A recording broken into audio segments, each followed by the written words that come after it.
পুলিশের নির্বিচার, মানুষ হত্যা, হয়রানি আর শেখ হাসিনার কূটকৌশলের প্রতিবাদে ফুঁসে ওঠে ছাত্র জনতা।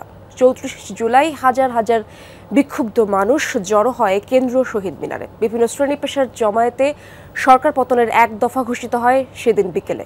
তবে শেখ হাসিনার মসনদের ভিত নড়ে যায় সকালেই, যখন ছাত্র জনতার পক্ষে নিজ অবস্থান জানায় সেনাবাহিনী।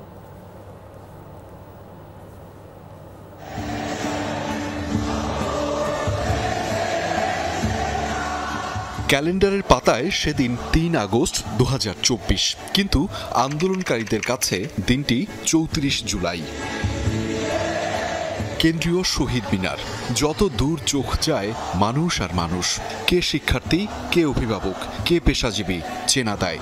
সবার গন্তব্য রক্ত দিয়ে কেনা স্বাধীন বাংলাদেশের ভিত্তিমূল কেন্দ্রীয় শহীদ মিনারে। উদ্বেলিত ছাত্র জনতার প্রতিবাদী স্লোগানে প্রকম্পিত হয় ঢাকার আকাশ বাতাস। বৈষম্য বিরোধী ছাত্র আন্দোলনের পূর্ব ঘোষিত এই কর্মসূচিতে যোগ দিতে রাজধানীর বিভিন্ন প্রান্ত থেকে দলে দলে মিছিল আসতে থাকে সকাল থেকেই। দুপুর গড়িয়ে বিকেল, পুরো এলাকা পরিণত হয় জনসমুদ্রে। এখানেই তৎকালীন বৈষম্য বিরোধী আন্দোলনের নেতারা সাফ জানিয়ে দেন, আর ছাত্র জনতার রক্তে রঞ্জিত আওয়ামী লীগের ক্ষমতায় থাকার অধিকার নেই। দাবি এখন একটাই, স্বৈরাচারী হাসিনা সরকারের পতন। আমরা মনে করি খুনি হাসিনা সরকার এবং এই ফ্যাসিবাদী শাসন ব্যবস্থা বাংলাদেশ থেকে তার পতন করতে হবে। শিক্ষার্থীদের দাবির সঙ্গে একাত্মতা প্রকাশ করে এদিন মাঠে নামে ব্যান্ড ও সঙ্গীত শিল্পীরা। ধানমন্ডির রবীন্দ্র সরোবরের সংহতি জানিয়ে শিল্পীদের অনেকেই যোগ দেন শহীদ মিনারে। সমাবেশে যোগ দিয়েছিলেন অবসরপ্রাপ্ত সেনা কর্মকর্তারাও।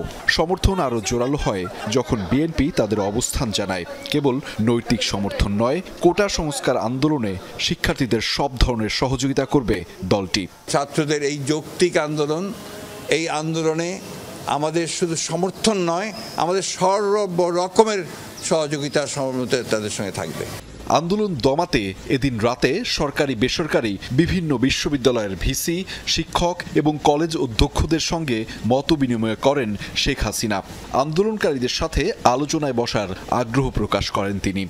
যখনই এই আন্দোলনকারীরা কথা বলতে চায়, আলোচনা করে সমাধান করতে চায়, আমি তাদের সাথে নিজেই বসতে রাজি। অন্যদিকে তারই দলের সাধারণ সম্পাদক ওবায়দুল কাদের ঘোষণা করেন পাল্টা কর্মসূচির। জানান, পরদিন থেকে রাজধানী সহ দেশের সকল নগর মহানগরে জমায়েত কর্মসূচি পালন করবে আওয়ামী লীগ। বাংলাদেশের সকল জেলা ও মহানগরে জমায়েত। এই পরিস্থিতিতে সেনাবাহিনীর ভূমিকা কি হবে, সেদিকেই নজর ছিল রাজনৈতিক বিশ্লেষক সহ আপামর জনতার। এদিন অফিসার্স অ্যাড্রেসে সেনাবাহিনী প্রধান জেনারেল ওয়াকারুজ্জামান বলেন, বাংলাদেশ সেনাবাহিনী সবসময় জনগণের পাশে আছে এবং থাকবে, যা আন্দোলনকারীদের মনোবলকে আরও দৃঢ় করে তোলে।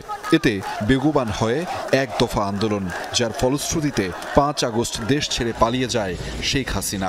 অবসান ঘটে বাংলাদেশের ইতিহাসের সবচেয়ে দীর্ঘ স্বৈরাচারের। রচিত হয় নতুন এক ইতিহাস। আহমেদ রেজা, যমুনা নিউজ, ঢাকা।